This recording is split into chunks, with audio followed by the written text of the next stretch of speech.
A billionaire wakes up in his mistress's bed, confident his prenup is bulletproof and his wife is clueless. But when he walks through his front door that morning, he finds divorce papers waiting and a pregnant wife who's been tracking his every move for 6 months. She's gathered evidence he never knew existed. She's built alliances with people he trusted, and she's about to prove that the most dangerous woman in the world is the one a man underestimates. This is the story of how Claire Montgomery went from trophy wife to warrior, and how she turned her husband's arrogance into his downfall. Stay with me, because what happens next will shock you. James Montgomery woke in Ashley Pierce's bed for the 47th time.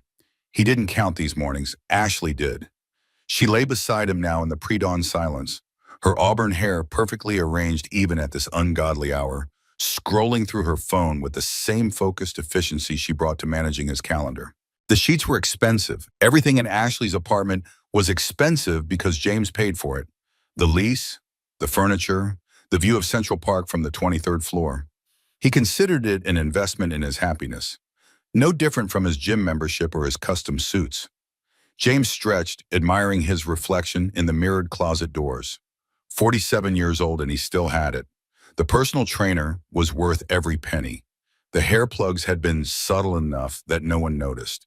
He looked like success incarnate. Ashley glanced over at him. Her eyes were calculating, always calculating. That's what he liked about her. She understood the transaction. Claire had stopped understanding the transaction years ago. "When are you telling her?" Ashley asked. Her voice was soft, but the question was hard. James sat up against the headboard. This conversation happened every few weeks now. Ashley was getting impatient. He needed to manage that impatience carefully. After the Kensington Tower deal closes, 3 months, maybe 4, the prenup is bulletproof. Her lawyers looked at it 18 years ago and told her to sign. She did. He said this with satisfaction. Claire had been so in love back then, so trusting. It had made everything easier. "And Becca," Ashley pressed, "she'll be at Yale by then. Kids adapt. She'll spend holidays with both of us. Very civilized." James reached for his watch on the nightstand. 6:45. Time to head home for the performance. Ashley watched him dress.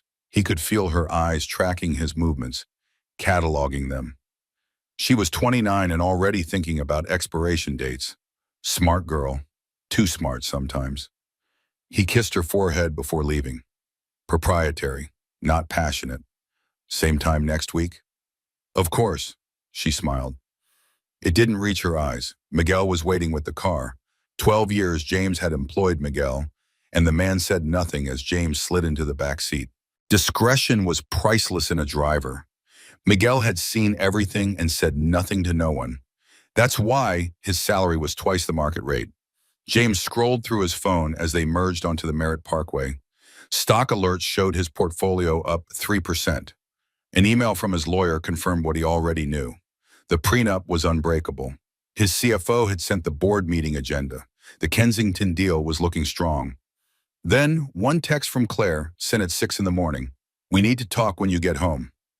James rolled his eyes. Probably another charity gala budget discussion. Or she wanted to add another wing to some museum with her name on it. Fine, write the check. Keep her busy with her hobbies. That's what he'd been doing for years. What James didn't notice was Miguel's eyes in the rearview mirror. They were sympathetic, knowing. Miguel had driven Claire to her lawyer's office 11 times in the past 6 weeks.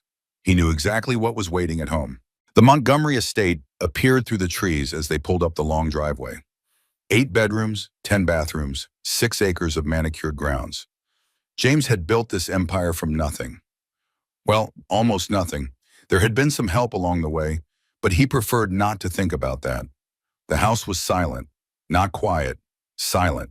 There was no coffee brewing in the chef's kitchen, no CNN murmuring from the study, no housekeeper humming while arranging fresh flowers.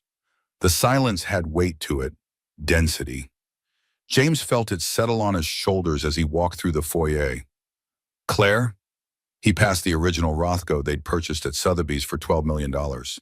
Past the grand staircase where Becca had posed for prom photos last spring. Radiant in midnight blue. His footsteps echoed on marble floors. The formal living room door was open. The one they never used. The one reserved for weddings and funerals and occasions that required formality. His grandmother had died in a chair in this room. His mother had announced his father's bankruptcy here. Nothing good ever happened in the formal living room. Claire sat in the center of the white sofa. She wore a navy dress, simple and expensive. Her hair was pulled back in a way that exposed her face completely. No hiding. No jewelry except her father's watch, the one Thomas Sullivan had worn on the bench for 30 years. On the coffee table between them sat a manila envelope. "Open it," Claire said. Her voice was steady, too steady. James laughed. He couldn't help it. "Honey, if this is about the Met Gala budget—" "It's not. Open it." Something in her tone made him pick up the envelope. It was too light for a charity proposal, too thin for architectural plans. He pulled out the papers. Petition for dissolution of marriage. The words swam. He read them again. Again. They didn't change. "This is a joke," he said. "It's not." "Claire, what? Did you have a bad therapy session? Is this about the affair? Because I told you that was a mistake. It's over." "You're at her apartment right now." Claire's voice remained steady. "Your car is still parked in her building's garage. You've been there 47 times this year. I know because I've been tracking your location since January." The room tilted. James gripped the arm of the chair across from her. "You've been spying on me?" "I've been protecting myself. There's a difference." His phone buzzed. A text from Ashley. "You left your watch. Same time next week?" Claire's eyes flicked to his phone. Her expression didn't change. She already knew. Of course she knew. "Claire, listen to me."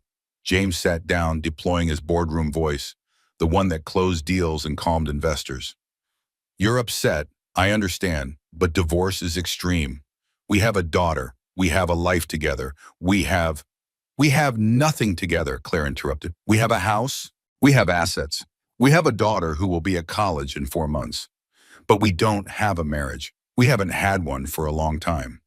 "That's not true. We're partners." "Partners don't lie to each other 47 times." The number hung in the air between them. She'd been counting.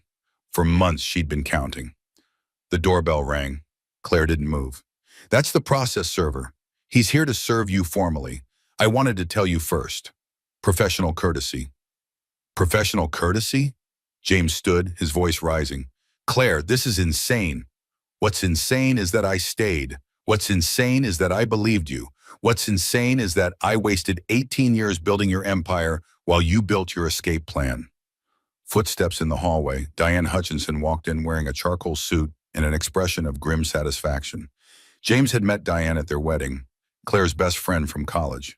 Sharp, ambitious, now one of Manhattan's most vicious divorce attorneys. "Good morning, James," Diane said. "Diane, you're representing her?" James felt the ground shifting beneath his feet. Diane knew everything. Years of dinner parties, years of couples vacations. She knew where all the bodies were buried. "I am. And before you call your lawyers, you should know, we've filed motions to freeze all joint accounts pending forensic audit. We've also filed for emergency temporary support. And we've submitted a motion to depose Ashley Pierce regarding her knowledge of marital asset transfers." James's phone began ringing. His lawyer, then his CFO, then his board chairman. All at once, the formal living room, where nothing good ever happened, had just become his personal disaster. Claire Montgomery stood in her gallery bathroom, holding a pregnancy test with shaking hands. 2 pink lines stared back at her. Positive, impossible. But there they were. She was 42 years old. Becca was 17. They weren't trying. They weren't even sleeping together regularly. The last time had been, when? 6 weeks ago? That night after the charity auction, when James had been unusually attentive, unusually present. She thought maybe things were improving. That was before she found the hotel receipt. Claire sat in her car in the gallery parking lot, staring at the positive test on the passenger seat. She should feel something. Joy, maybe. Terror. Something. Instead, she felt numb. Her phone rang. Dr. Patricia Morrison, her therapist. "Claire, you missed our appointment." "I'm sorry, I'm at the gallery. I lost track of time." "Are you okay? You sound distant." Claire laughed. It sounded hollow even to her own ears. "I'm pregnant." Silence on the other end. Then, does James know? No. Are you going to tell him? I don't know. Claire watched people walk past her car, normal people living normal lives. Pat, what do you do when the floor disappears? What do you mean? I found a hotel receipt, the Peninsula, $847. He told me he was in Boston that night. More silence. Dr. Morrison was good at silence, at letting it stretch until Claire filled it. I confronted him, Claire continued. He cried. He said it was a mistake. He was drunk. He was stressed about the Kensington deal.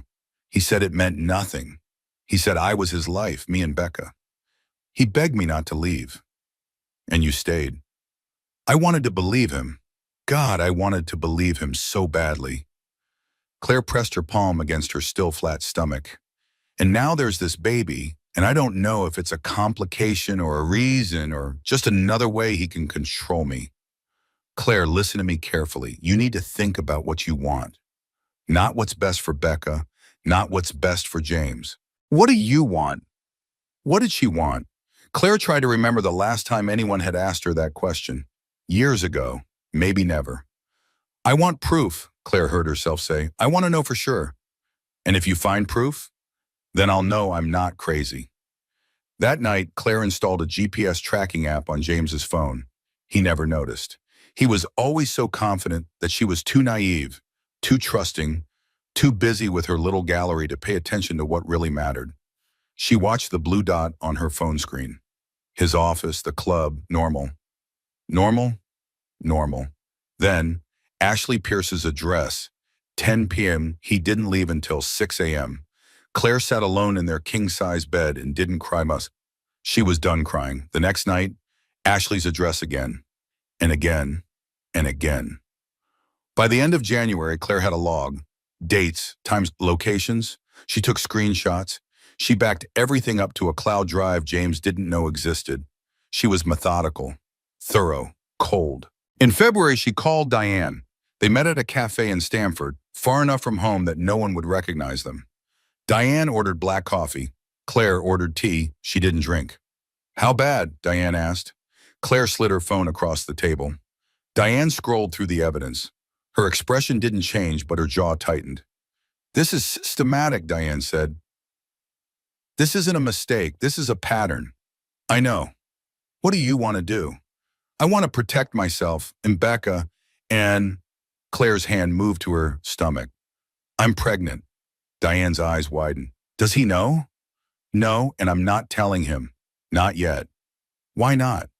Because the moment I tell him, everything changes. He'll use it. He'll tell me I'm being hormonal. He'll say I need to think about the baby. He'll weaponize my own child against me. Claire met Diane's eyes. I need to be ready first. Diane leaned back. Okay, here's what we do. For the next 4 months, Claire became someone she didn't recognize. She copied documents from James's home office at 2 a.m. She met with forensic accountants. She learned about offshore accounts and shell corporations and fraudulent conveyance. She learned that the gallery she thought she owned had been transferred to one of James's holding companies. Her signature on the transfer documents? Except it wasn't her signature. Not quite. The loops were wrong. The pressure was different. He'd forged it. She learned that James had borrowed $8 million from her father 15 years ago. Thomas Sullivan had co-signed the loan, thinking it was temporary. James had restructured the debt, putting it entirely in Thomas's name. Her father had been paying $47,000 a year in interest for 15 years. His entire retirement, gone. She learned that James had $18 million in offshore accounts, money that should have been marital assets, money he'd been hiding for years. With each discovery, Claire's resolve hardened. This wasn't a marriage ending. This was a crime being exposed. In May, at 14 weeks pregnant, Claire told her father she was filing for divorce. Thomas Sullivan, retired federal judge, early-stage dementia, making his memory spotty, was lucid that day. About time, he said. Dad, I'm so sorry about the money. Don't be sorry. Be angry. Use that anger. Thomas held her hands. I was a judge for 30 years, Claire Bear. I know what men like James do. They take and take until there's nothing left. Then they act surprised when you fight back. I'm scared. Good. Fear means you're paying attention, but don't let it stop you. In early June, Becca came home from school to find her mother crying in the kitchen. Mom, what's wrong? Claire couldn't tell her, not yet. Becca still looked at James with hero worship. Becca still believed in the fairy tale. Nothing, baby, just hormones. Are you pregnant? Becca's eyes were wide. Claire froze, then nodded. Oh my God, Mom! Does Dad know? Not yet, it's early. I want to make sure everything's okay first. Becca hugged her. This is amazing. I'm going to be a sister. Claire held her daughter and felt her heart break. Becca wouldn't think it was amazing much longer. By July, Claire had everything ready. The evidence, the motions, the strategy. Diane had prepared emergency filings to freeze assets. Marcus Reed, the forensic accountant, had documented everything. All Claire needed was the right moment. That moment came on a Monday morning in early November when James left Ashley's apartment at 6:47 a.m., smug and satisfied, certain that his world was secure. He had no idea it was about to detonate. James Montgomery sat in the conference room of Price & Associates, Manhattan's most aggressive divorce firm. Three partners faced him across an acre of polished mahogany. Nathan Price, the lead attorney, was 60-something and looked like he ate opposing counsel for breakfast. The prenup is solid, Nathan said. She gets the gallery building and $2 million. That's it. Then why am I here? James drummed his fingers on the table. He had a board meeting in 2 hours. This was wasting time. Because she's not challenging the prenup. She's challenging the marriage itself. James leaned forward. On what grounds? Fraud, coercion. She claims you misrepresented assets at the time of signing. She's also claiming you forged her signature on several corporate restructuring documents. That's insane. Nathan's expression didn't change. Did you? The silence stretched too long. I may have signed some paperwork on her behalf, James said carefully. She was busy with the gallery. I had power of attorney. For medical decisions, Nathan interrupted, not corporate restructuring.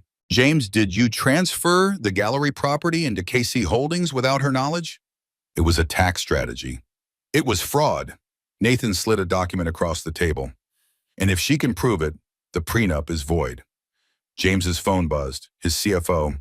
He ignored it. What does she want? She hasn't made an offer yet, but based on her filings, I'd say she wants blood. The preliminary forensic report arrived that afternoon.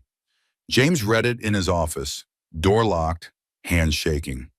$14 million in marital assets transferred to offshore accounts over 18 months, all requiring Claire's signature. Signatures that didn't quite match her handwriting. His phone rang. Becca. Dad, what's happening? Mom said she's divorcing you? James closed his eyes. Time to control the narrative. Baby, your mother is going through something. She's having a breakdown. I think the gallery is stressing her out. She said you've been cheating on her. That was a mistake, one time. I told her, I apologize, but she's obsessing over it. She's acting irrational. She said she's pregnant. James's world stopped. What? She's pregnant, Dad. 14 weeks. Did you know? No, he didn't know. Claire was pregnant with his child and hadn't told him. Why hadn't she told him? The answer hit him like cold water, because she knew exactly how he'd use it. Becca, listen to me. Your mother is upset and pregnant and not thinking clearly. The hormones, don't blame hormones, Dad. That's such a cop-out. I'm just saying she needs support right now.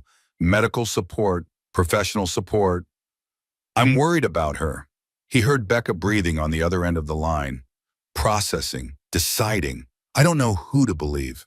Becca said quietly, believe me, baby. I'm your father. I love you. I love your mother. I made a mistake, but we can fix this as a family. Mom has a lawyer, a really good one. I know. Diane Hutchinson. James kept his voice gentle, concerned. Diane is trying to help, but she's making things worse. She's turning this into a war when it should be a conversation. I have to go. Becca, wait. She hung up. James sat in his office as the sun set over Manhattan. His empire was under siege. His wife, pregnant wife, had declared war. His daughter didn't know who to trust. For the first time in 20 years, James Montgomery felt the floor shifting beneath his feet. Nathan called at 8 p.m. "We need to file an emergency motion tomorrow." "For what?" "Custody of Rebecca and mental health evaluation for Claire.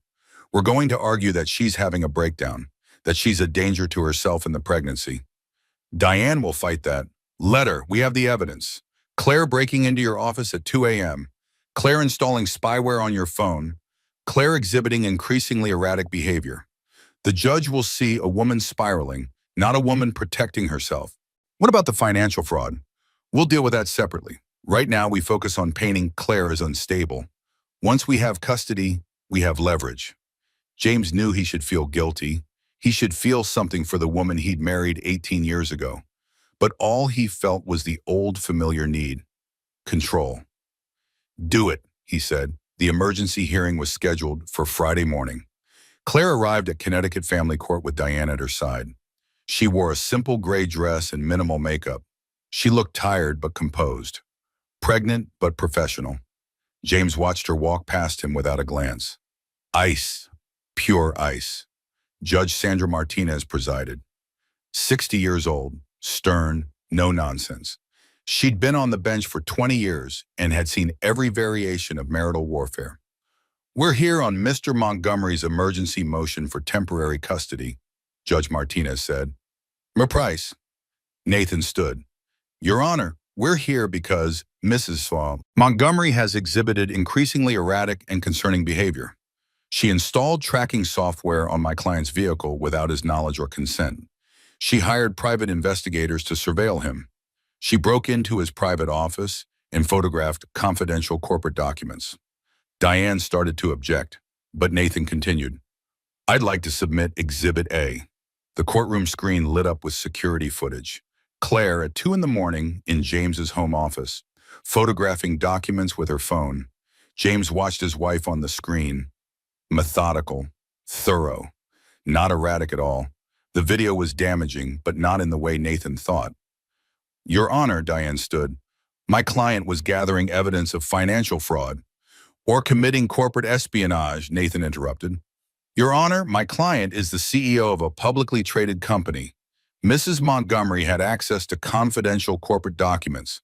We don't know what she photographed or who she shared it with. This could have SEC implications." Judge Martinez turned to Claire. "Mrs. Montgomery, why were you in your husband's office at 2 a.m.? Claire stood slowly. James saw her hand move to her belly, protective, unconscious. "Because it's the only time he wasn't there, Your Honor. Because every time I tried to have an honest conversation about our finances, he patronized me. Told me not to worry about money, that it was his job to handle it. Because I knew he was hiding something." "And you thought breaking and entering was the appropriate response?" "It wasn't breaking and entering. It was my home, my office. And yes, I thought documenting potential fraud was appropriate." "Your Honor," Nathan interjected smoothly, "I'd like to call a witness, Ashley Pierce." James felt Claire stiffen across the aisle. This was the play. Ashley on the stand, sympathetic and composed, painting Claire as the villain. Ashley walked to the witness box. She wore a navy dress that matched Claire's almost exactly. Deliberate. She looked like the stable one, the reasonable one. "Mr. Pierce, how long have you worked for Mr. Montgomery?" 3 years. I'm his executive assistant." "Have you observed the Montgomery marriage?" "Yes, I attend corporate events with them regularly." "How would you characterize their relationship?" Ashley's voice was soft, regretful. "Strained, Claire." Mrs. Montgomery was often cold to James in public. She'd make cutting remarks about his work. She'd leave events early without him. It seemed like she'd checked out of the marriage emotionally. James watched Claire's face. Stone. She'd learned from him, he realized, how to show nothing. "Miss Pierce, did Mr. Montgomery ever discuss his marriage with you?" "He told me the marriage had been dead for years, that they were only staying together for Becca." "Did you and Mr. Montgomery have an affair?" Ashley paused, looked down. Then quietly, "Yes." Gasps rippled through the courtroom. James kept his expression neutral, remorseful but not ashamed. But it only started because Claire rejected him. Ashley continued. He showed me text messages where she refused his advances, where she told him she was done trying. Nathan pulled up texts on the screen.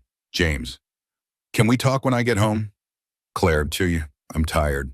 James, I miss you. Claire, I'm done, James. Out of context, they looked damning. In context, Claire had sent those texts the week after she'd discovered his first affair, the week he'd sworn it was over.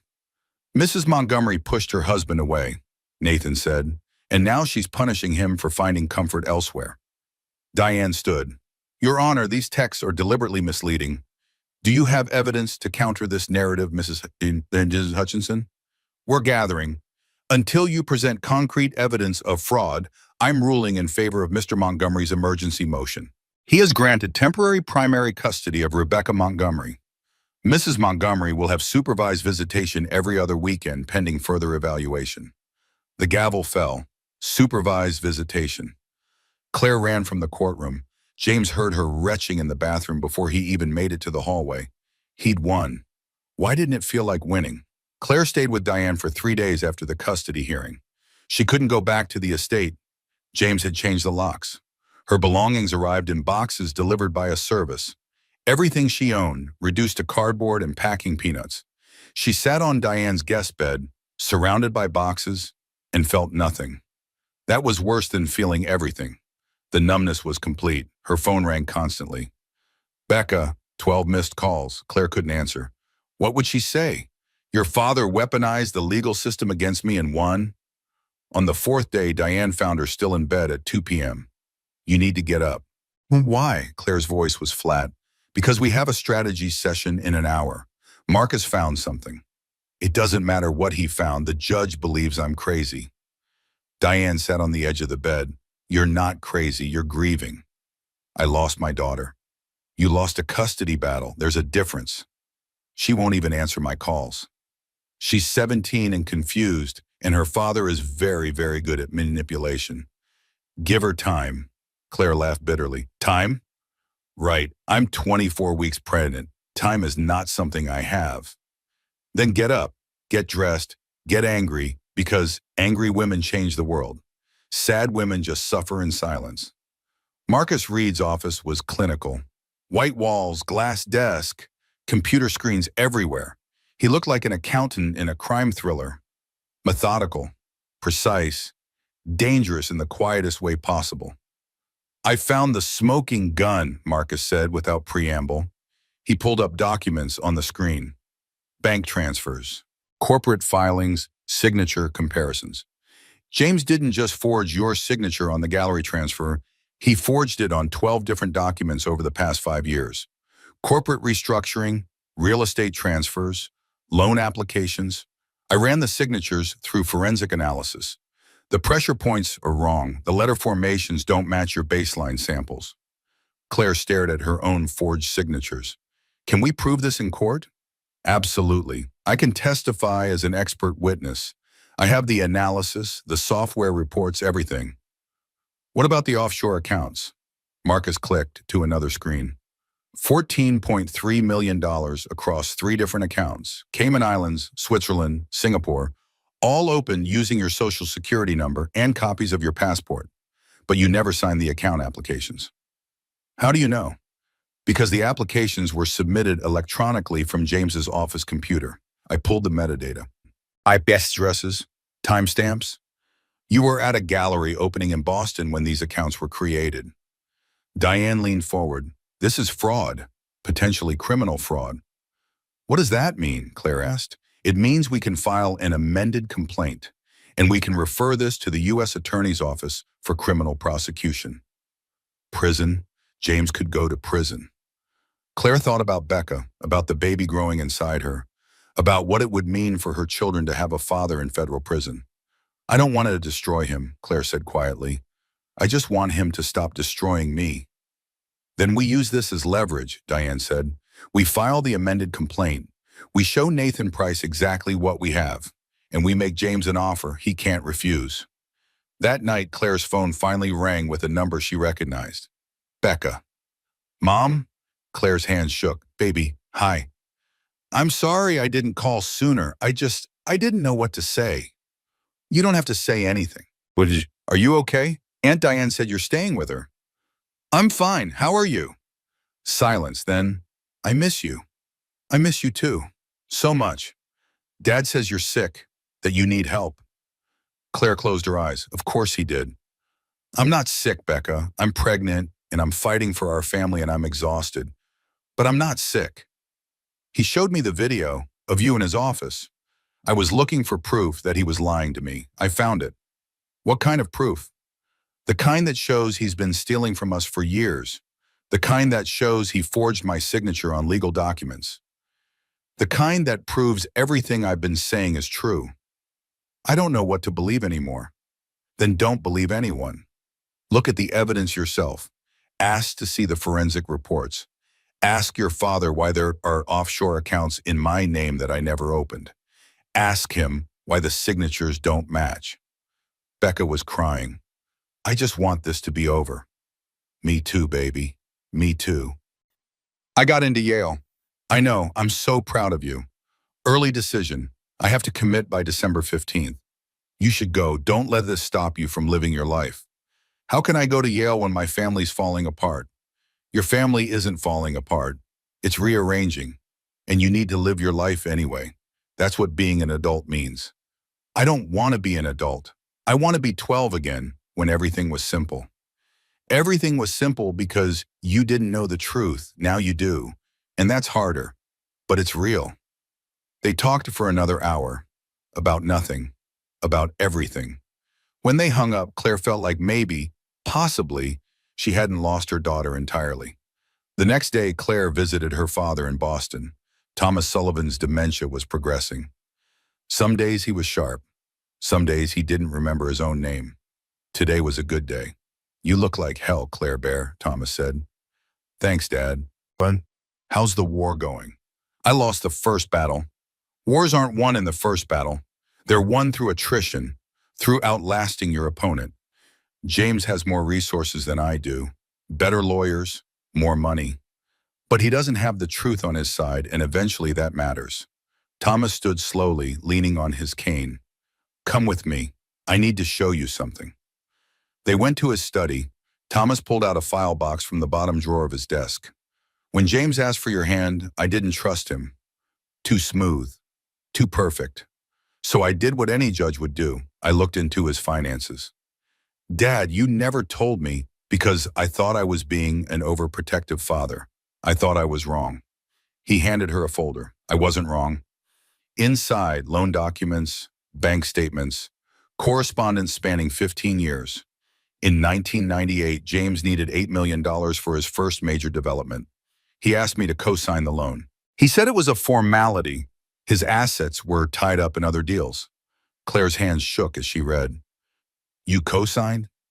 I did. For you. Because you loved him. Thomas sat down heavily. But Claire, he never paid it back. He restructured the debt. Put it in my name. I've been paying $47,000 a year in interest for 15 years. The numbers swam on the page. $705,000. Her father's entire retirement. Dad, your retirement is gone. Every cent I saved to leave you and Becca. James took it all. This is elder financial abuse. It's fraud, Thomas corrected, and now you have proof. Claire drove back to Connecticut with the documents on the passenger seat. Her phone rang. Unknown number. She almost didn't answer. Then instinct made her pick up. Claire, it's Ashley.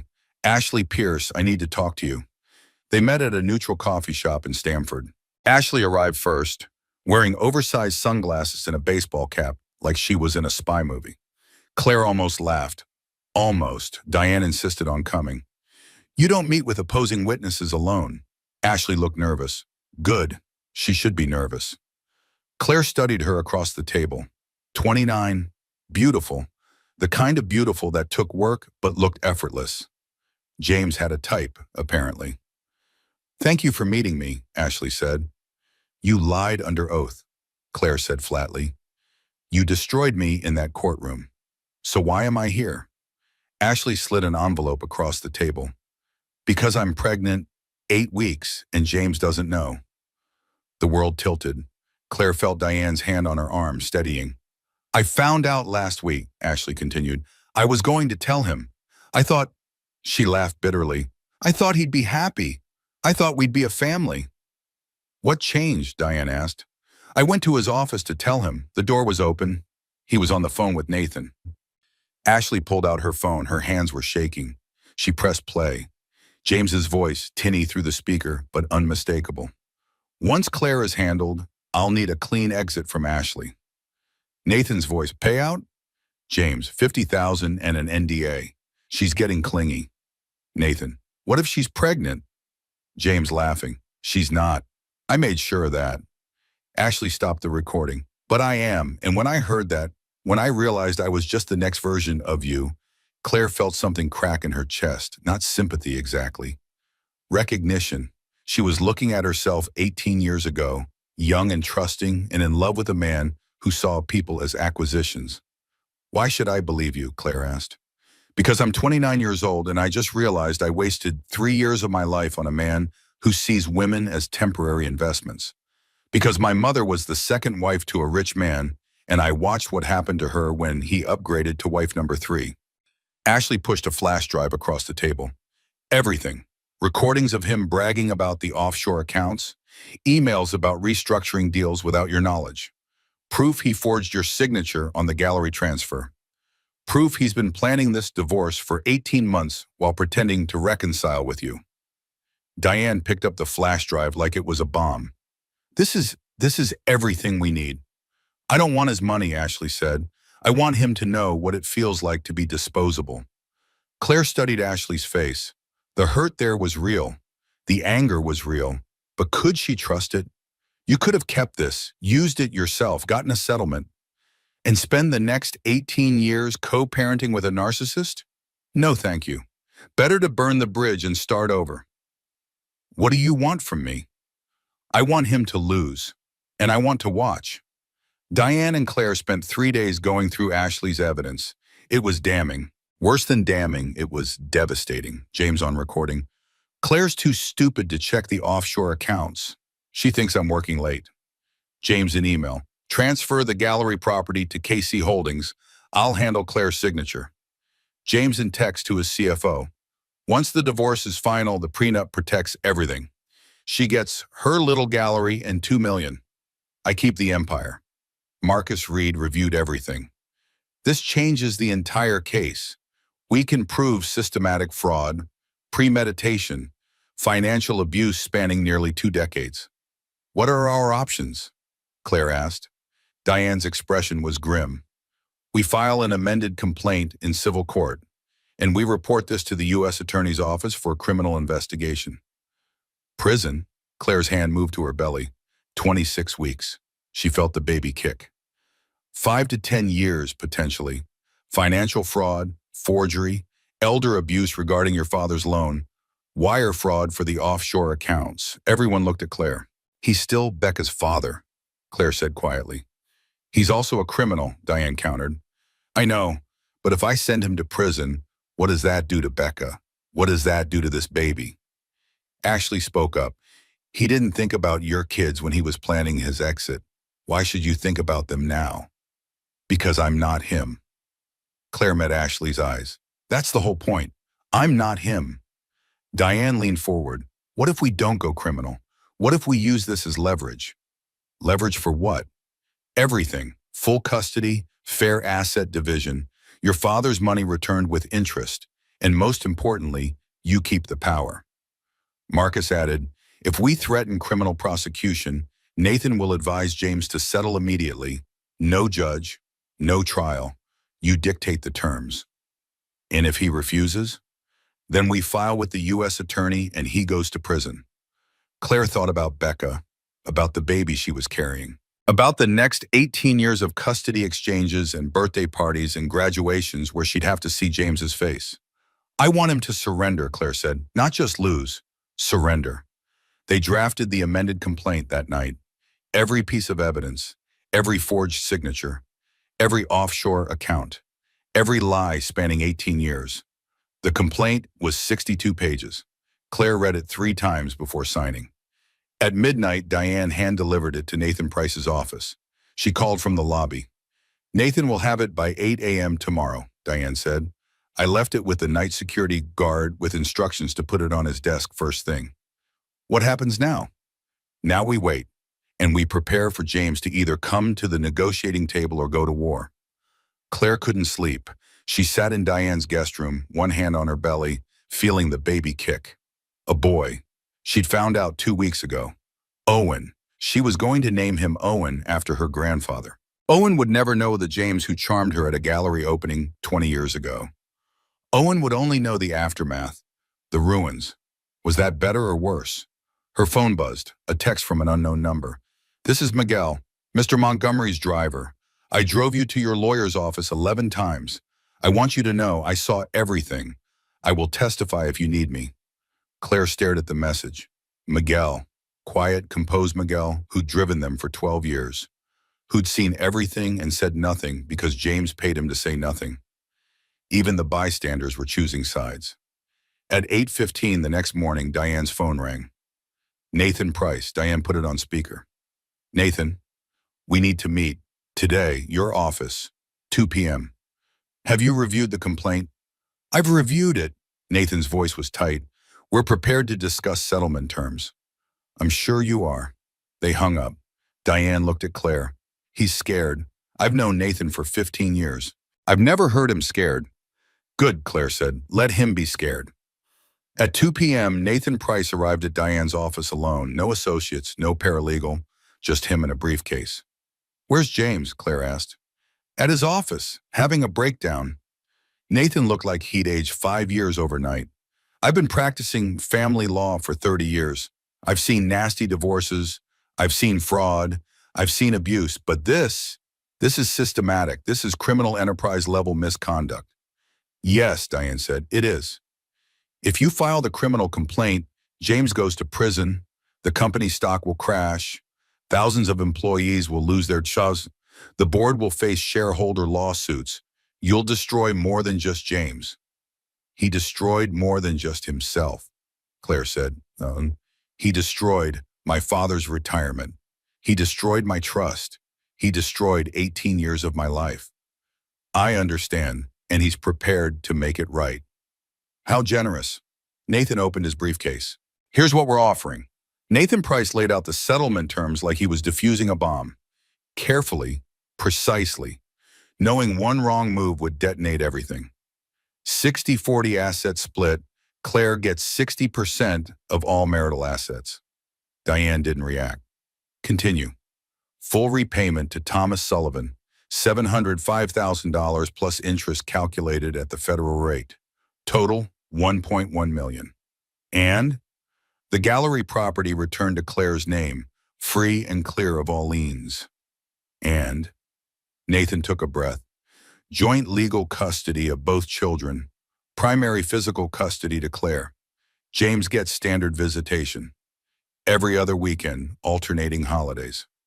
Claire felt the baby kick, hard, like Owen was weighing in on the negotiations. "What about the offshore accounts?" Marcus Reed asked. "There's $14.3 million in hidden assets. 60% of that is $8.58 million. Your offer doesn't mention that. We're prepared to include those funds in the marital estate division." "How magnanimous," Diane said dryly. "Considering their marital assets he stole. We're also prepared to pay all of Claire's legal fees and establish a trust fund for Owen in the amount of $2 million. Claire spoke for the first time. "And the criminal complaint?" "Withdrawn. You don't file with the U.S.'s attorney. This stays civil." "So James gets away with it." "James loses everything. His marriage, his children, the majority of his wealth, his reputation. That's not getting away with it. He doesn't go to prison." "No." Nathan met Claire's eyes. "But your children keep their father. Damaged, humbled, supervised, but present." Claire stood, walked to the window. Below, people moved through their normal lives, going to coffee, going to work, unaware that 6 floors up, a woman was deciding whether to destroy her husband or simply defeat him. "I want one more thing," Claire said. "What?" "I want James to go to therapy. Real therapy, not couples counseling. Individual therapy focused on narcissistic personality disorder. Twice a week for at least 2 years. With a therapist I approve. And I want documented proof he's attending. Nathan started to object, but Claire cut him off. He traumatized our daughter. He's about to traumatize our son just by existing. If he wants to be in their lives, he needs to fix himself, or at least trauma him. I can present that to him. It's non-negotiable. No therapy, no deal. We file criminal charges. Nathan looked at Diane. Diane nodded.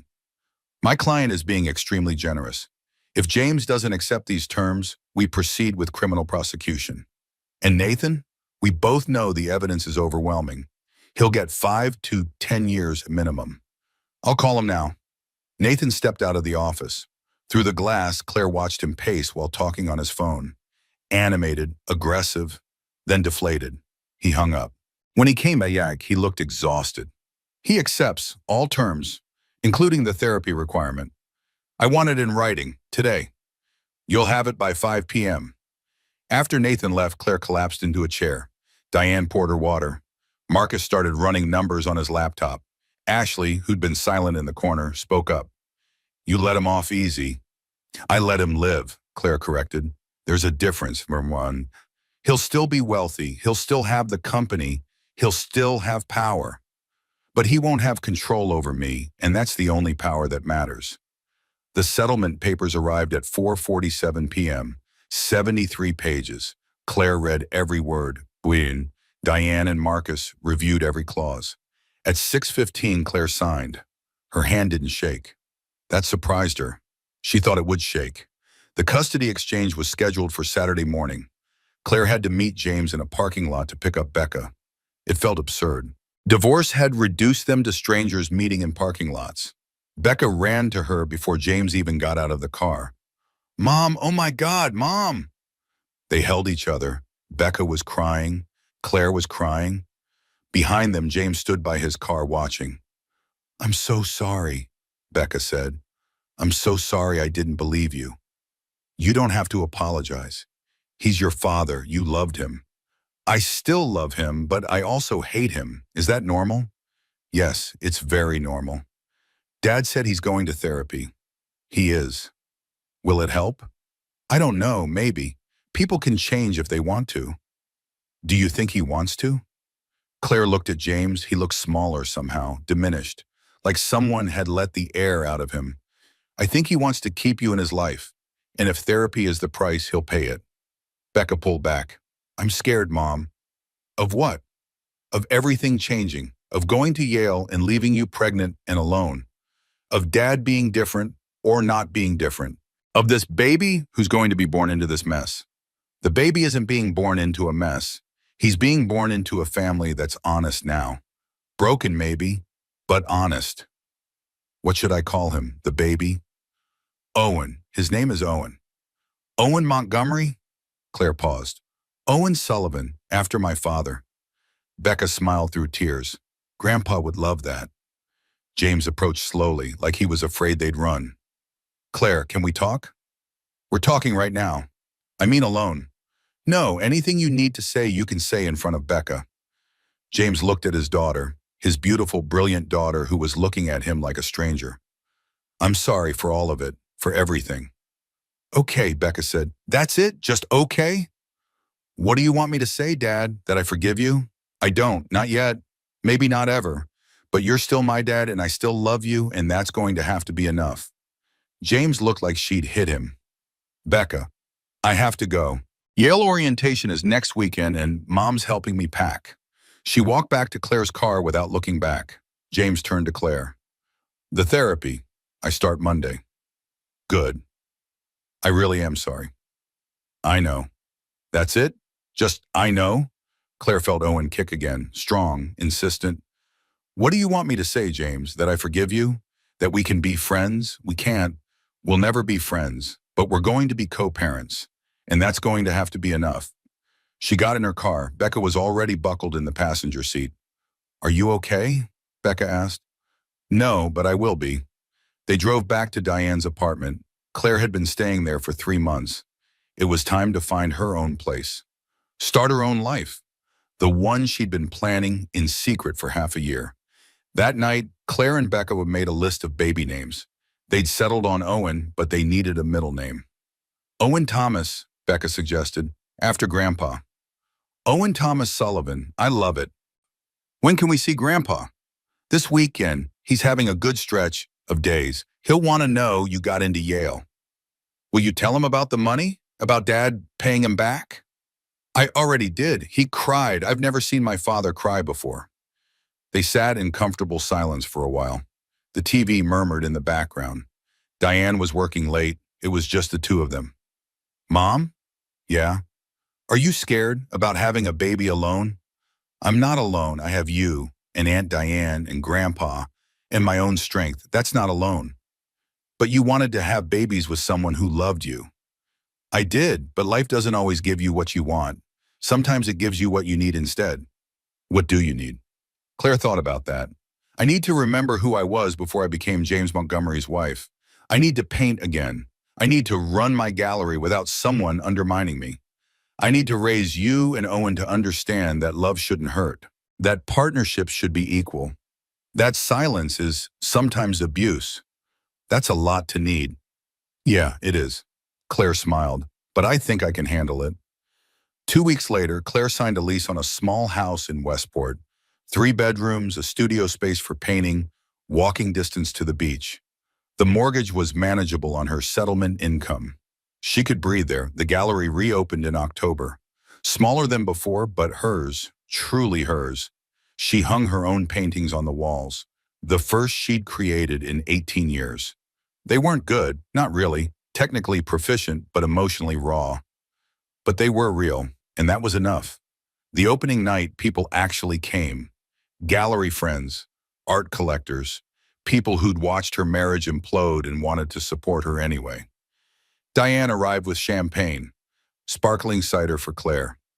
To survival, Diane toasted. To resurrection, Claire corrected. They drank. Ashley came. She was showing now, 5 months pregnant. They stood together, looking at Claire's paintings. Do you regret it? Ashley asked. Not sending him to prison? Sometimes. Do you regret helping me? Never. How's the baby? Active, angry, I think. She knows she's inheriting a complicated situation. She? A girl. I'm naming her Lily. That's beautiful. Will you, when she's born, will you let Owen meet her? I know it's weird. They're half siblings from... Yes, Claire interrupted. Owen should know Lily. It's not the children's fault that the adults are messy. Ashley's eyes filled with tears. Thank you. Later that night, after everyone left, Claire stood alone in her gallery, one hand on her belly. Owen was quiet for once, resting maybe, gathering strength for the final weeks. She thought about the girl she'd been at 24, standing in this same gallery space, about to meet the man who would define the next 2 decades of her life. If she could go back and warn that girl, what would she say? Trust yourself. When something feels wrong, it probably is. Love shouldn't require you to disappear. Partnership means equality, not subjugation. But that girl wouldn't have listened. That girl needed to learn these lessons the hard way. Claire pulled out her phone, scrolled through her contacts, found James's number. She'd blocked it for months. Now she unblocked it and typed, "Thank you for signing the settlement. I know it wasn't easy. For what it's worth, I hope therapy helps you." She didn't expect a response, but one came 20 minutes later. I start seeing Dr. Morrison on Monday, twice a week like you required. She seems tough. She is. That's why I chose her. Owen is lucky to have you as his mother. Claire stared at that message for a long time. It was probably the most honest thing James had said to her in years. Thank you. Becca is lucky to have you as her father. When you're healthy. She didn't hear back, but that was okay. They were learning a new language, the language of divorced parents who weren't enemies. Just 2 people who'd failed at marriage, but were trying not to fail at everything else. November arrived cold and gray. Claire was 34 weeks pregnant and enormous. Everything hurt. Her back, her hips, her feet. Owen seemed determined to occupy every available inch of space inside her. Becca came home from Yale for Thanksgiving. She looked different, older. College was changing her already. How's school? Claire asked over tea. She couldn't drink coffee anymore. The heartburn was unbearable. Hard, good, overwhelming. Becca smiled. I joined the debate team, and I'm taking a class on family law. Family law? Becca, I know what you're going to say, but Mom, watching you fight taught me something. The system is broken, and someone needs to fix it. Why not me? Claire felt her eyes fill, pregnancy hormones or pride or both. I'm so proud of you. I saw Dad yesterday. How is he? Different. He talks about therapy a lot, about recognizing patterns, about accountability. Becca picked at her napkin. It's weird. Like he's becoming a stranger who's nicer than the dad I knew. Change is weird. Do you think it's real? Or is he just performing? I don't know. Time will tell. He asked about Owen, if he could be in the delivery room. Claire's entire body tensed. What did you tell him? That it was your decision. And what do you think I should do? Becca considered this. I think you should do whatever makes you feel safest. This is your body, your birth, your choice. That's very mature of you. I learned from the best. That night, Claire lay in bed trying to sleep. Owen was doing gymnastics. She pressed her hand against her belly and felt him push back. Easy, baby, we've got 6 more weeks. Her phone buzzed. James. Becca said she talked to you about the delivery. I don't want to pressure you. I just want you to know I'd like to be there, to meet our son. But I understand if you say no. Claire stared at the text. A year ago, she would have said yes without thinking. 6 months ago, she would have said no out of spite. Now, I'll think about it. She didn't hear back. James was learning boundaries. That was new. At 36 weeks, Claire went into early labor. False labor, the doctor said. Braxton Hicks contractions. But they felt real enough. She spent 6 hours in the hospital being monitored before they sent her home. Diane drove her. You called me instead of Becca. Is there a reason? Becca has finals. I didn't want to worry her. And James? Especially didn't want to worry him. Claire, he's the father. He has a right to know when his son almost arrives. I know, but I'm not ready to share this yet. Owen is mine right now. The last few weeks before everything changes, I want him to be just mine. Diane didn't argue. She understood. Thomas Sullivan came to visit that week. He was having a good stretch, lucid more days than not. He sat in Claire's new living room holding his granddaughter's hand, looking at his daughter's swollen belly. You did good, Claire Bear. I'm huge, Dad. I can't see my feet. I meant with the divorce, with standing up for yourself, with not letting him destroy you. He almost did destroy me. But he didn't. That's what matters. Thomas looked at Becca. Your mother is the strongest person I know. Don't forget that. I won't, Grandpa. When I'm gone, when the dementia takes me all the way, I want you both to remember this year. Remember that we fought back. We didn't let the bastard win. Dad, don't talk like that. I'm a judge, Claire. I know how to face facts. My mind is leaving. But before it goes completely, I want you to know, I'm proud of you, of both of you, of the women you are. They had Thanksgiving at Claire's house. Just the 3 of them and Diane. Claire cooked a turkey, though she couldn't eat much. Owen was taking up all the space where food should go. Next year, Owen will be here, Becca said, eating mashed potatoes and making a mess. Next year, you'll be home from Yale telling us about your classes and your friends and how exhausting college is, Claire countered. Next year, we'll all be okay, Diane added. Different, but okay. They toasted with sparkling cider, to survival, to family, to whatever came next. The custody exchange that weekend was easier than before. James arrived on time. He looked at Claire's belly like he couldn't quite believe what was happening. How are you feeling? Tired, huge, ready for this to be over. Have you thought about the delivery room? Claire had thought about it constantly. You can be there, in the waiting room. When Owen is born and I'm ready, I'll have someone come get you. But James, I know, on your terms. On my terms. Oh, he nodded. Something passed between them. Not forgiveness, not friendship. Understanding, maybe. They were going to be connected forever through their children. They might as well try to make it bearable. Becca came out of the house with her overnight bag. Ready, Dad. How's school? Good. Hard. I'm taking family law. James's expression flickered. Pain, maybe, or pride. Like your grandfather. Like Grandpa, Becca agreed. They drove away. Claire watched until the car disappeared around the corner. Then she went inside and cried. She cried so much during pregnancy. Everything made her emotional. At 38 weeks, Claire painted her final piece before Owen's birth, a self-portrait. She stood in front of the mirror, 8 months pregnant, and painted herself honestly. The exhaustion, the stretch marks, the strength in her shoulders, the steel in her eyes. She titled it Survivor. And the gallery sold it the next day to a collector who said it was the most powerful piece she'd done. Claire took the money and put it in Owen's college fund. At 39 weeks, Claire couldn't sleep. She was too big, too uncomfortable, too anxious. She walked through her house at 3 a.m., one hand on her belly, talking to Owen. You're going to be born into a weird situation, kid. Your dad and I aren't together. Your sister is brilliant but complicated. Your mom is still figuring out who she is. But here's what I promise you. I will love you. I will protect you. I will teach you that love shouldn't hurt and that people deserve respect and that it's okay to walk away from things that damage you. Owen kicked in response, hard enough to make Claire gasp. Okay, message received.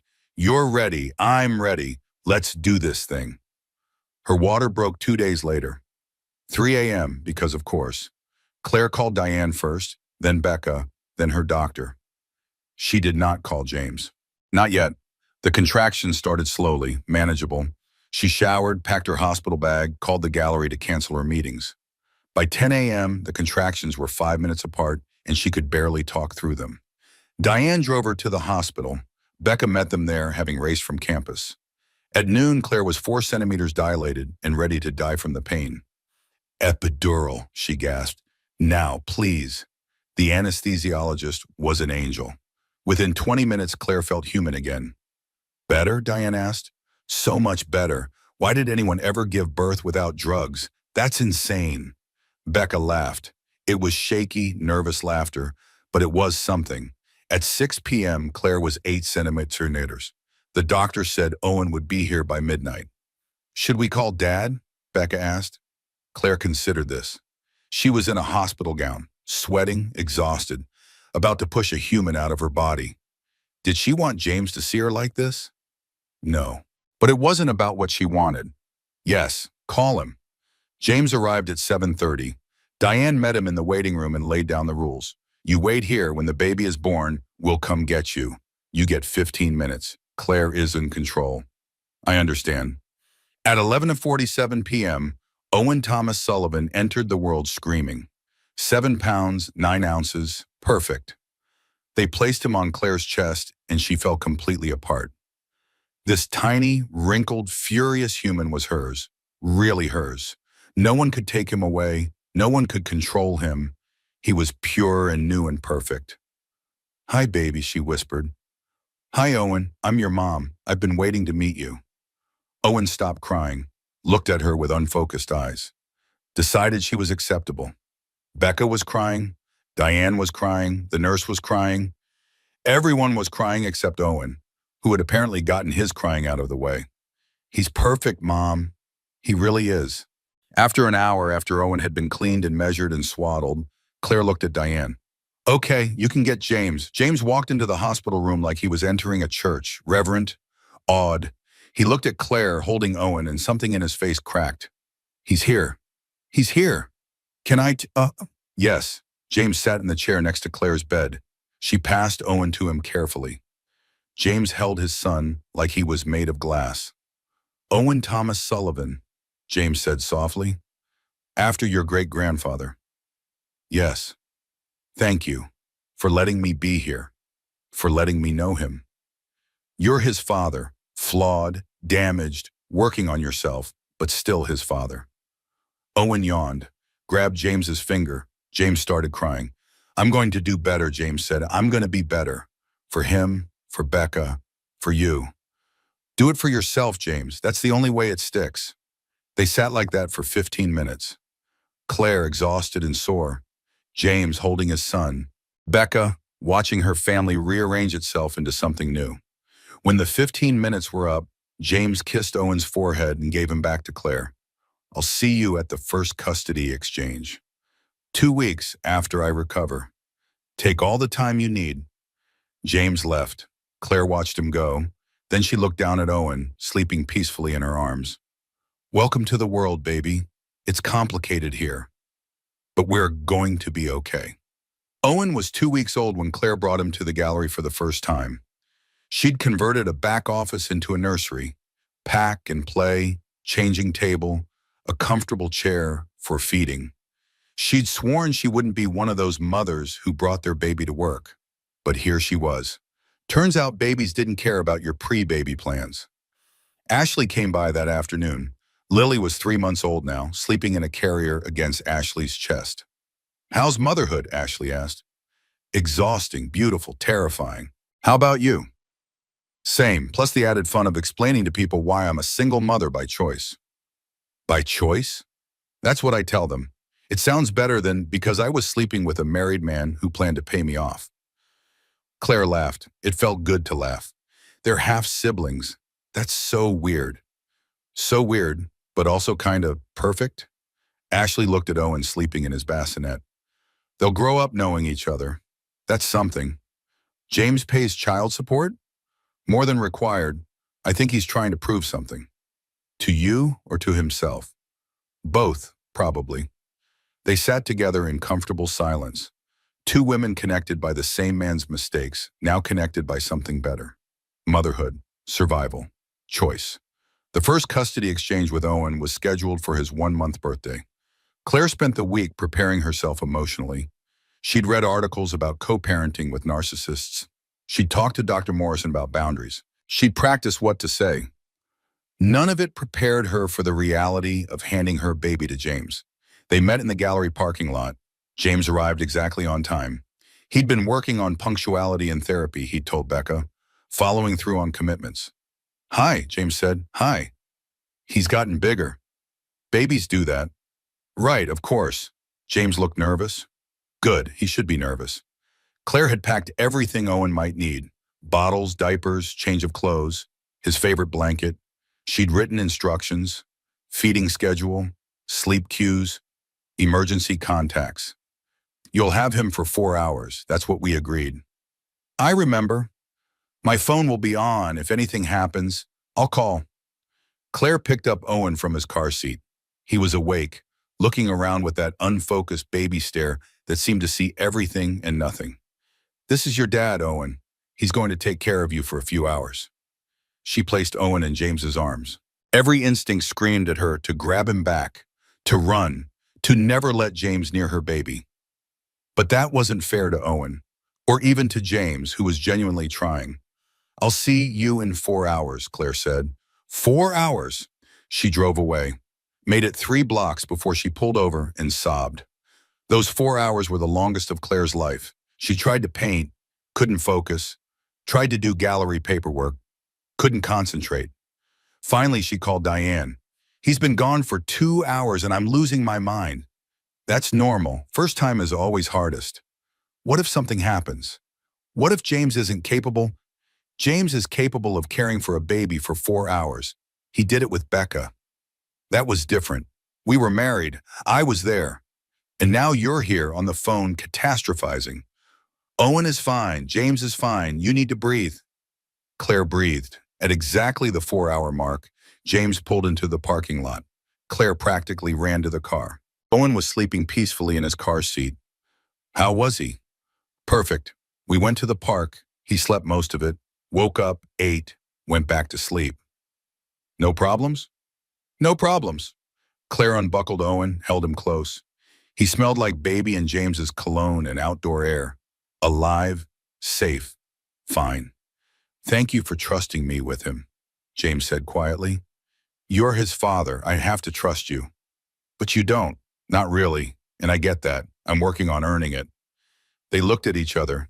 Two people who'd loved each other once, destroyed each other after, now trying to build something from the ruins. How's therapy? Claire asked. Hard. Dr. Morrison doesn't let me get away with anything.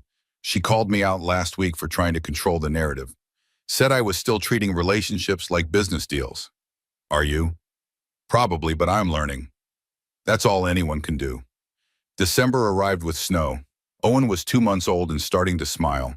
Claire captured everything on her phone. First real smile, first laugh, first time he grabbed his toes. Becca came home for winter break. She'd made Dean's List her first semester. Claire put the certificate on the refrigerator like Becca was 5 years old. Mom, I'm 18.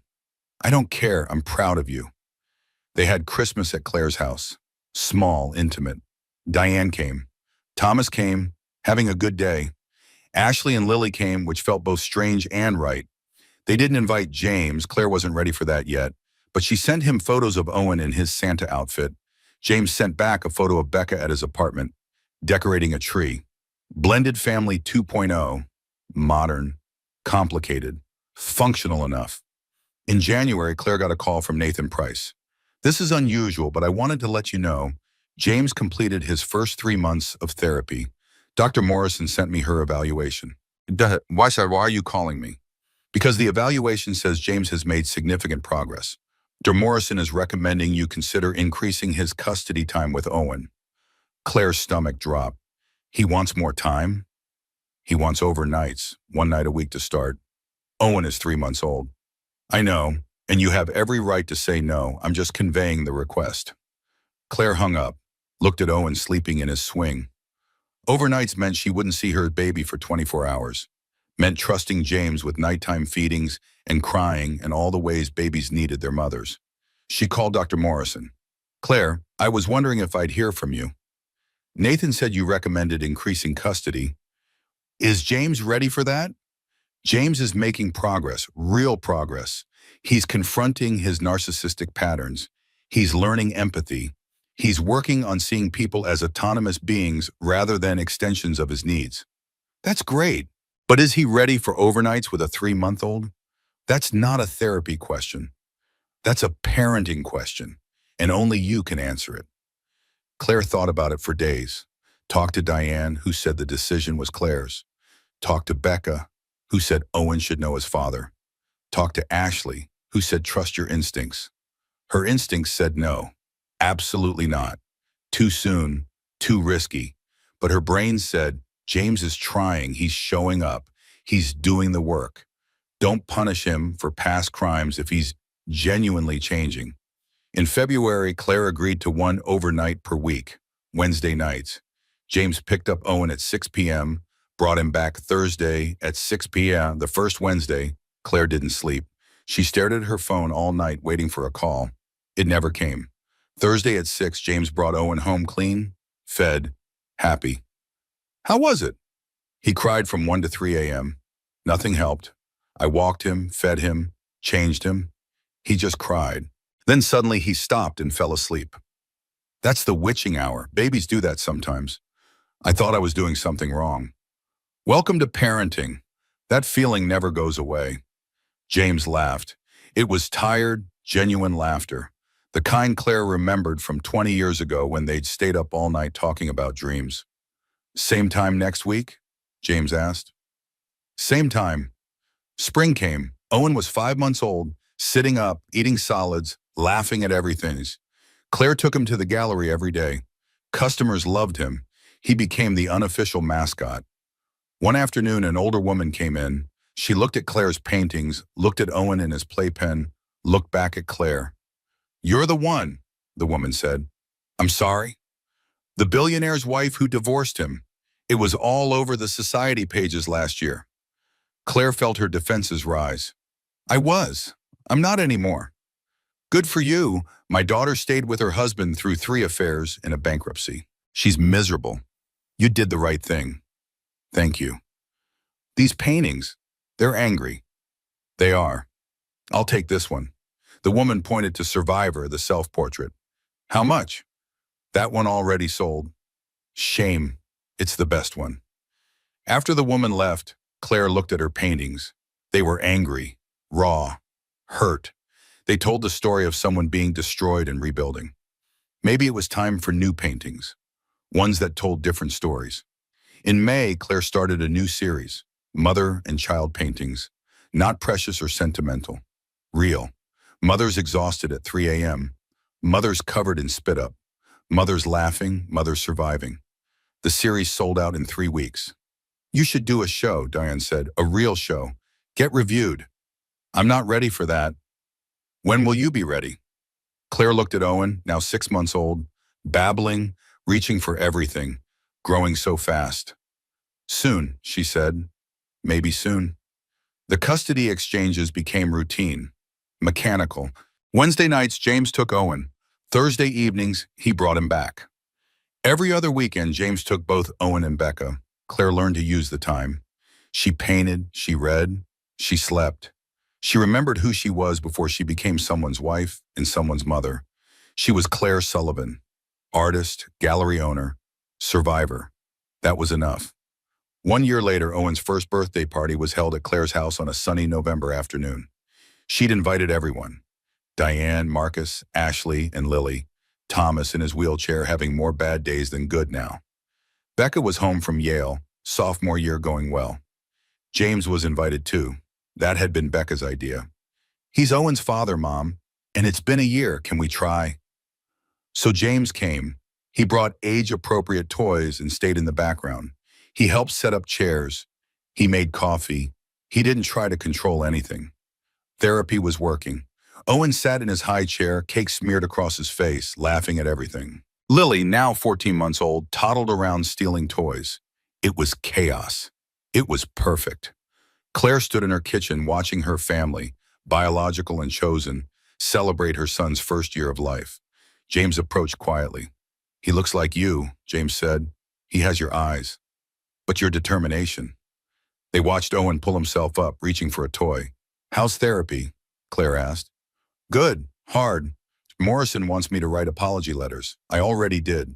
To you, to Becca, to your father. Those are for you, not me. I know, I'm also dating someone. Margaret, a pediatrician, 2 kids from a previous marriage. Claire examined her feelings. Relief mostly. That's good, James. You deserve to be happy. What about you? I'm focused on Owen and the gallery and remembering who I am. That's enough. The party wound down. Thomas left with his caretaker. Ashley and Lily left. James was last to leave. Thank you for including me. You're his father. You'll always be included. I know we're never going to be friends, but I'm grateful for the way you're handling this. You deserve the chance to be a good father. That's separate from being a good husband. After James left, Becca helped clean up while Owen napped. That went well, Becca said. It did. Do you think you'll ever forgive him? Really forgive him? I don't know. Forgiveness isn't something you decide. It's something that happens or doesn't happen over time. Right now, I'm in the doesn't hate him anymore phase. That's progress. Winter arrived. Owen was 15 months old, walking, talking, thriving. Claire's gallery was successful. Her paintings sold as fast as she could create them. Thomas died in February, peacefully in his sleep. At the funeral, Claire delivered the eulogy. My father taught me that justice matters, that standing up matters. When I was drowning, he threw me a life raft made of legal documents in unwavering belief. He saved me, and I will spend the rest of my life teaching my children the lessons he taught me. James sat in the back, respectful, appropriate. In March, Margaret met Owen for the first time. She was kind-faced, professional. It's nice to meet you, Margaret said. James talks about Owen constantly. It's nice to meet you too. For what it's worth, James talks about the work he's doing in therapy. I think he's genuinely trying. I hope so, for everyone's sake. Spring brought new paintings. Claire started a series called After. The paintings were softer than her previous work, healing instead of hurt. A New York Times art critic reviewed her show. Claire Sullivan paints the archaeology of survival. The result is profound, intimate, and universally resonant. The gallery sold out in 1 day. In May, on the anniversary of filing for divorce, Claire took Owen to the beach. He loved the ocean, screaming with delight when waves touched his toes. She thought about the woman she'd been 2 years ago, tracking her husband, photographing documents at 2 a.m., building a case while pregnant and terrified. That woman had survived. More than survived, she'd transformed. Mama, water! Owen pointed at the waves. Yes, baby, water. She picked him up, held him close. This boy would never see her broken. He'd only know her whole. That summer, Claire got a call from a woman named Marianne Chen, who ran a nonprofit helping domestic violence survivors. Ms. Sullivan, would you be interested in speaking at our annual fundraiser, sharing your experience? Claire hesitated. She'd been private for so long, but maybe it was time. Yes, I'll do it. The fundraiser was in August, 300 people. Claire stood at the podium. My name is Claire Sullivan. 2.5 years ago, I was serving divorce papers to my husband. I was 14 weeks pregnant, terrified, convinced I was losing everything. I was right, I did lose everything. My marriage, my financial security temporarily, my daughter's trust temporarily. But here's what I gained. Myself, my art, my peace, my strength, my children, my truth. So to everyone here tonight sitting in ruins, wondering if you'll make it, you will. Not easily, not quickly, but you will survive. And one day you'll look back at the person you are now and barely recognize her. The room erupted in applause. Women approached her afterward, thanked her, told their stories, showed photos of their children, their new apartments, their acceptance letters. A whole army of survivors. Claire drove home feeling exhausted but purposeful. She'd walked through fire. She'd carried her children to safety. She'd built something beautiful from ashes. On Owen's second birthday, the whole family gathered. Margaret and her kids came. James looked genuinely happy. Becca brought her boyfriend from Yale. Diane brought a date. Ashley and Lily were there. They'd become something new. Not traditional family, a constellation. Claire watched from her kitchen window. This was healing. Messy, complicated, imperfect healing. The party was perfect, cake and chaos and laughter. James gave Owen a toy truck. Claire gave him art supplies. I'm sorry, James said quietly to Claire. I genuinely understand now what I took from you. I know you do, and I forgive you. James looked shocked. You do? I do, not because you deserve it, but because holding on to anger was destroying me. Forgiveness isn't for you, James, it's for me. The sun set, everyone left. James was last again. Same time Wednesday? Same time. He hesitated. You really have forgiven me? I really have. But forgiveness doesn't mean forgetting or trusting you with my heart again. It just means I've let go of the anger. After James left, Claire put Owen to bed. She stood in his doorway watching him sleep. This beautiful boy born into chaos but growing up knowing only love. Becca came up behind her. He's perfect. He really is. Thank you, Mom, for fighting, for showing me that leaving is possible, for being brave when you were terrified. They sat together in comfortable silence. Claire thought about the woman she'd been 3 years ago, terrified but fighting anyway. She'd survived the billionaire who enjoyed nights with his lover. She'd prepared shocking divorce papers. She'd fought the war. And she'd won. Not perfectly, but enough. The Montgomery Gallery reopening happened on a crisp November evening, 2 years after the divorce was finalized. Claire had rebranded completely. The gallery wasn't about trauma anymore. It was about emergence. Becca was home from Yale, junior year now, thriving in family law classes. Owen was nearly 2, running everywhere, talking constantly. James came with Margaret and her 2 kids.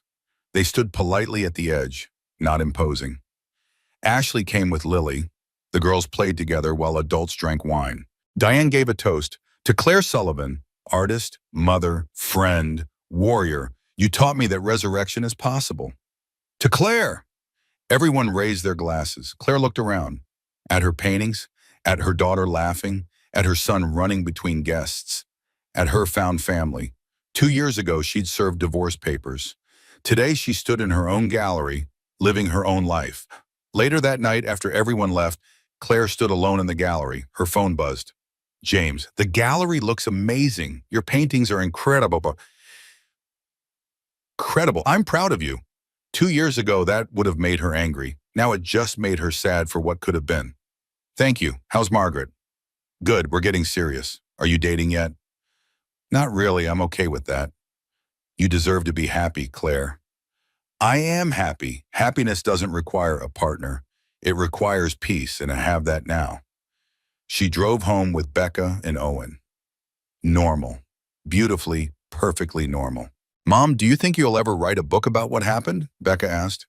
Maybe someday, when Owen is older, when the story can be told without damaging anyone. That night, Claire stood in her studio. One painting remained unfinished. A woman walking away from ruins, carrying a child, another holding her hand. Behind them, fire.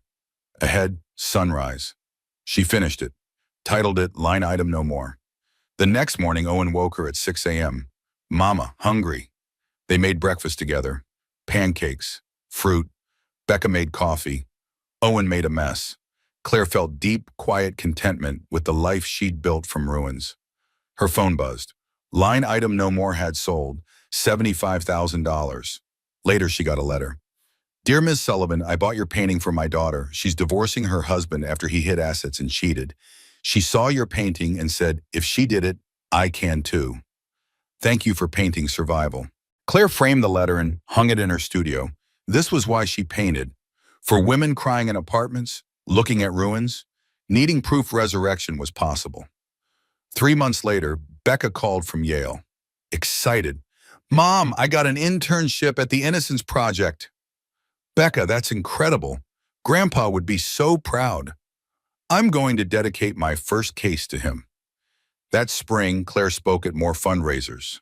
Her story helped others. She painted new series, reconstruction, then resilience, then joy. The custody exchanges became routine. Wednesday nights, James took Owen. Every other weekend, both kids. Claire learned to use the time. She painted, she rested. She remembered who she was. Claire Sullivan, artist, gallery owner, survivor. That was enough. 5 years later, the Connecticut Law Review published with Becca on the cover. Rising stars in family law reform. She was 26, making waves at her legal aid clinic. Owen was 6, first grade. Brilliantly unusual, his teacher said. James had married Margaret. Claire had sent a painting titled New Beginnings. James had cried. They'd found their rhythm. Modern family at its finest. One day, Becca called. Mom, remember that case I've been working on? We won, and the judge cited your case. Montgomery versus Montgomery, it set precedent. Claire sat down, overwhelmed. Her fight was changing the law, helping other women win. That was legacy. She pulled out her phone, opened old notes, read what she'd written years ago, then added, 5 years later, I'm sitting in my gallery surrounded by paintings I created. My daughter is changing the law. My son is thriving. My ex-husband is genuinely better. And I am completely myself. They ask if I regret the marriage. I don't. It gave me my children. It taught me what I won't tolerate. It showed me I'm made of steel. They ask if I'm happy. I am. The quiet happiness of someone who knows exactly who they are. I was never meant to be a billionaire's wife. I was meant to be Claire Sullivan, artist, mother, survivor, truth teller, and that is exactly who I am. She saved the note. Tomorrow she'd start a new painting. Tonight she'd go home, make dinner for Owen, read bedtime stories, and she'd dream of phoenixes rising, of women holding divorce papers, terrified but determined, of her father smiling, of Becca changing laws, of Owen painting dreams. She'd dream of survival becoming legacy, because that's what survivors do. They survive, they thrive, they paint their truth, and then they teach others to do the same. Claire turned off the gallery lights, walked to her car under stars. Line item no more. Never again.